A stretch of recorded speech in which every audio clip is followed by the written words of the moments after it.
feeling discouraged? You know, my heart is going out this morning to those who are just overwhelmed with discouragement. You know, things haven't gone the way they hoped. Things are taking longer than they had hoped. It's a very real emotion, and it's typically the emotion that happens right before we quit.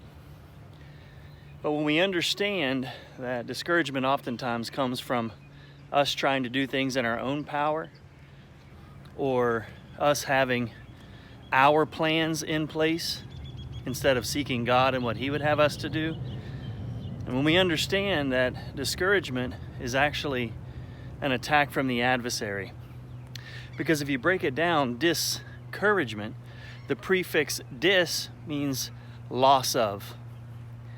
Discouragement, discourage, loss of courage. You see, the enemy is trying to come and whisper lies like, it's not working, it's never going to work out, you're not good enough, so on and so on, so that it brings a loss of courage, a loss of heart, so that we give up. You see, the enemy can't force you to quit. He brings lies and scenarios so that you just give up, so that we quit in life. So what do?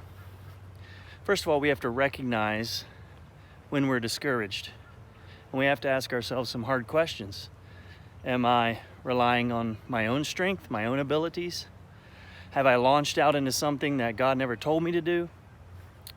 Am I trusting in my time frame and trying to rush things? Or am I trusting God and His timing?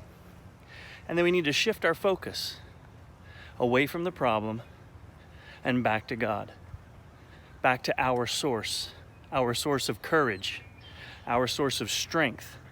And we need to remind ourselves that He is our Father, that He is the one that we are to look to, and not be discouraged by what's going on in life. So I would encourage you to shift your focus. Shift your focus away from the problem and back to God, His Word, and His promises. He is with you, and He's with you to help you, and He's going to help you get through this too. Amen.